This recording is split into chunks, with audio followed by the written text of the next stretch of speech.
अस्सलामुअलैकुम, नमस्कार, आदाब। मैं हूं निहाल अख्तर पयामी और आप देखना शुरू कर चुके हैं गांव मोहल्ला। एएमयू किशनगंज के वजूद को बचाने की कवायद पटना से लेकर दिल्ली तक बदस्तूर जारी है और गांव मोहल्ला लगातार आपको सारे अपडेट्स देता रहा है।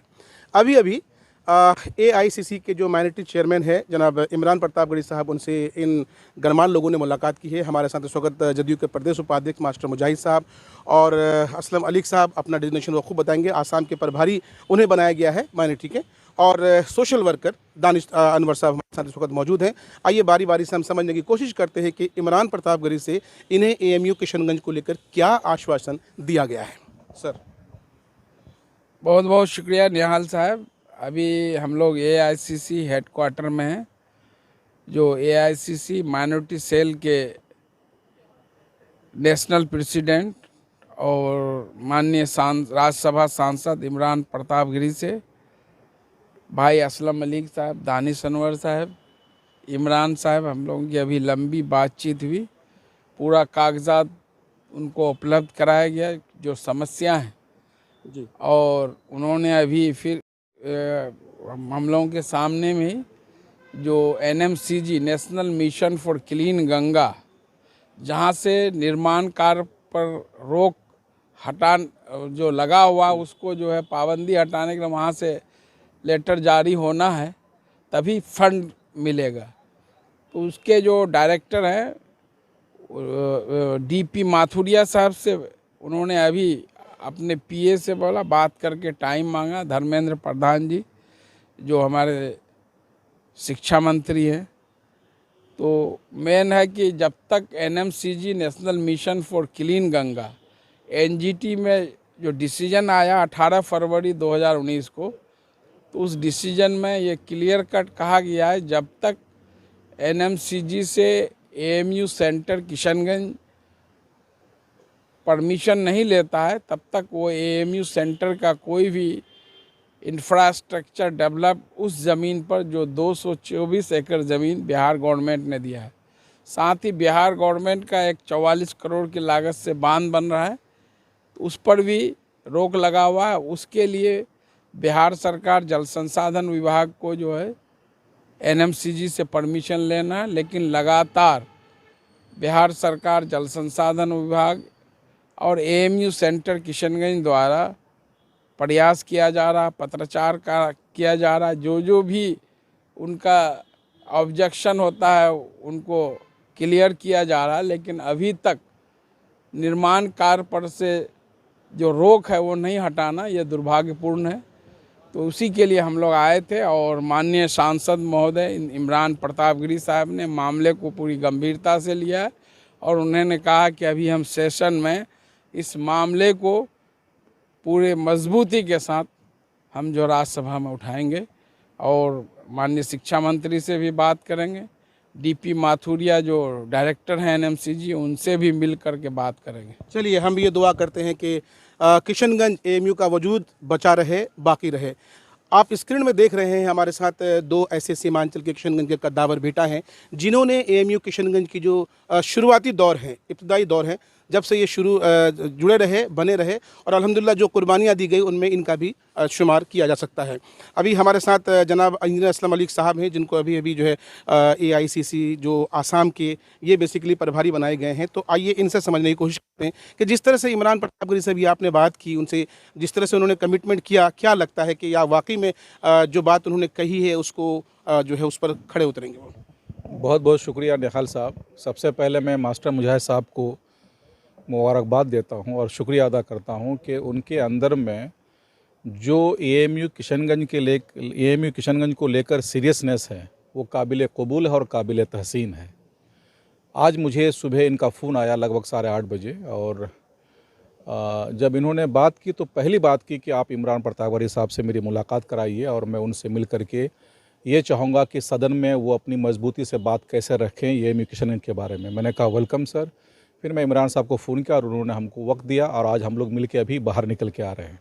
देखिए, एएमयू किशनगंज एक ऐसा मुद्दा है जिसके लिए मैं तमाम लोगों को मुबारकबाद देता हूं और तमाम वो लोग जो टेक्निकल लोग हैं, जो समझदार लोग हैं, जो मुद्दे की नज़ाकत को समझते हैं। जब से धर्मेंद्र प्रधान जी ने ये बयान दिया है कि एएमयू किशनगंज नाम की कोई चीज़ एग्जिस्ट ही नहीं करती है, उसके बाद यकीनन ये हम सब लोगों के लिए मायूसी का एक न्यूज़ था।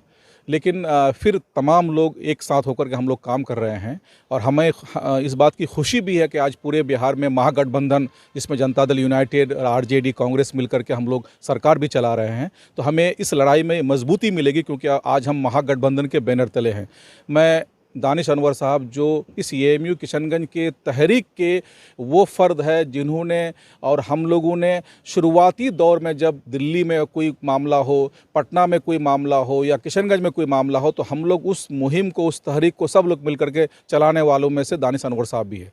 आपको ये समझने की ज़रूरत है कि आज इस तरह से मास्टर मुजाहिद साहब एक टेक्निकल बात बता रहे हैं कि national mission for clean Ganga का जो रुकावट है, जो उन्होंने रोक लगाई है एनजीटी के ज़रिया, उसको जब तक आप क्लियर नहीं करेंगे तब तक एएमयू किशनगंज सेंटर एक रुकावट के दौर से गुजरेगा। ठीक है, फ़ंड का मिलना भी ज़रूरी है, फ़ंड रिलीज़ होना भी ज़रूरी है, हुकूमत हिंद को फ़ंड रिलीज़ करना है, लेकिन ये टेक्निकल बातें जिस तरह से वो बता रहे हैं वो हम लोगों को समझने की ज़रूरत है। और इमरान प्रतापगढ़ी साहब ने ये हम लोगों को एश्योर किया आज कि 21 तारीख को वो जो डायरेक्टर हैं एनएमसीजी का, उनसे मुलाकात करेंगे। और क्योंकि उस मिशन क्लीन गंगा में जो स्टैंडिंग कमेटी में एक कद्दावर नेता कांग्रेस के प्रमोद तिवारी जी हैं, और उनसे भी बात करके जो रुकावटें हैं उसको दूर करेंगे। और मुझे उम्मीद है कि जब ये बातें सदन में होगी, इमरान प्रतापगढ़ी साहब हर बात को सलीके से रखते हैं, मजबूती से रखते हैं, दलाइल के साथ रखते हैं। और मुझे इस बात की भी खुशी है कि मास्टर मुजाहिद साहब ने इमरान प्रतापगढ़ी साहब को वो तमाम दस्तावेज, वो तमाम डॉक्यूमेंट्स जो एक रिक्वायर्ड है जानकारी के लिए, वो तमाम चीज़ें उनको मुहैया कराया है। और उन्होंने ये भी वादा किया है कि अगर इसके अलावा भी कोई डॉक्यूमेंट्स, कोई दस्तावेज आपको चाहिए तो मैं मुहैया कराऊंगा। हम सब लोग, चाहे मैं इंजीनियर असलम अली हूँ, दानिश अनवर साहब हो, चाहे मास्टर मुजाहिद साहब हो, हम तमाम लोग मिल करके इमरान प्रतापगढ़ी साहब को तमाम दस्तावेज मुहैया कराएंगे। और हम ये कोशिश करेंगे कि क्योंकि सदन अभी चल रहा है, 29 तारीख तक सदन चलेगा, ये मजबूती से सदन में बात उठाएं और नेशनल मिशन क्लीन गंगा के तहत जो भी चीज़ें रुकावटें हैं उसको दूर करें। और जब तक एएमयू किशनगंज नहीं बनेगा तब तक हम लोग इस तरह से कोशिश और चलिए, बहुत बहुत शुक्रिया। तो ये थे असलम मलिक साहब। दोस्तों, बताता चलूं कि इमारत चाहे कितनी भी बड़ी हो, पहली ईंट अगर खिसका ली जाए तो वो इमारत ढह जाएंगी। जब बात एएमयू किशनगंज की और दानिश साहब की बात ना की जाए तो मुझे लगता है ये नाइंसाफ़ी होगी। दानिश अनवर वो शख्स हैं जिन्होंने, जैसा कि असलम साहब ने बताया, शुरू दौर से और बुनियादी तौर पर इन्होंने जो कुर्बानियाँ दी है उसको कभी हम भुला नहीं सकते। दानिश साहब से उनकी जो हिसाब, उनके जो ख्यालात हैं, जो एहसासात हैं, उसे समझने की कोशिश करते हैं, जानने की कोशिश करते हैं, ये जानने की कोशिश करते हैं कि दानिश साहब जो कुर्बानियाँ आप लोगों ने दी है और आज जिस तरह से बीजेपी उसे ख़त्म कर रही है, जाहिर सी बात एक बहुत बड़ा जो है सदमा सा है। किस तरह से व्यक्त करेंगे आप? बहुत बहुत शुक्रिया निहाल साहब। इसमें हमारे बड़े भाई असलम अली साहब जो थे, जब एएमयू की तहरीक चलाई गई तो मैं नहीं आ रहा था। तो असलम भाई जितने भी हमारे यूथ वहाँ के थे सबको एक साथ जोड़ने का काम किया था। और उसमें उस वजह से हमारे और भी जो जितने भी साथी थे, काफ़ी लोगों का, मैं अभी सबका नाम तो नहीं ले सकता हूँ, काफ़ी एक्टिव थे। लेकिन जैसे हमें मास्टर मुजाहिद साहब से हम जब से मिले, हमने बहुतों के साथ देखा। लेकिन आज से कवल 1 साल पहले, 1 या 2 साल पहले हम जब गए थे सर के साथ, मास्टर मुजाहिद साहब के साथ मुख्तार अब्बास नकवी के पास, तो वहाँ से पता चला कि टेक्निकल फॉल्ट क्या है। और उनके बाद मास्टर मुजाहिद साहब ने टेक्निकल फॉल्ट को दूर करने के लिए कागज़ी तौर पर, जो कि कागज़ में काम होता है, जो कि ना ही के पोस्टर में लेके खड़े होने से या कहीं सदन में आवाज़ उठाने से, बेसिकली कोई भी गवर्नमेंट काम होता है या कोई भी फंड रिलीज़ कराना होता है या हक छीनना होता है तो वो टेक्निकली नहीं, टेक्निकली पेपर के साथ बोलना पड़ता है। अगर आप आवाज़ उठा दिए, सुन लेंगे, फिर चुप हो जाएंगे। तो अगर आज हम सब टीम, हम नहीं जानते कि मास्टर मुजाहिद साहब किस पार्टी से हैं, क्या है, लेकिन जो ईमानदारी से अगर काम कर रहे हैं as a educated person, as a social worker, हम असलम भाई, हम लोग सभी देखते हैं कि जितने दस्तावेज उनके पास हैं, हालांकि तहरीक हम लोग ने चला, हमारे पास नहीं है, हमने उनसे ये किया। आज उसी तौर पे कि इमरान प्रतापगढ़ी से जब सवाल किए तो मास्टर साहब ने तुरंत एक ही जवाब दिए कि सर मेन जो प्रॉब्लम है ये है, आपको इसमें बात करनी है। तो मास्टर मुजाहिद साहब के बात को बहुत गंभीरता से लेते हुए उसने बोला आप रुक जाइए, हम उनसे टाइम फिक्स करते हैं, इंशाल्लाह बहुत जल्दी टाइम भी मिल जाएगा और बहुत जल्दी खुलासा भी हो जाएगा। और हम चाहते हैं कि जो टेक्निकल काम करा सकते हैं हमारे मास्टर मुजाहिद साहब भी करा सकते हैं हमारे। चलिए, बहुत बहुत शुक्रिया। तो इन्होंने बड़ी अच्छी बात कही। इन्होंने एक बात बहुत आसान शब्दों में समझाया कि अगर बीमारी सर में है तो घाव का इलाज पैर में करेंगे तो इलाज होना नहीं है, बीमारी ख़त्म नहीं होगी। इजाज़त दीजिए, बने रहिए, अल्लाह हाफिज़।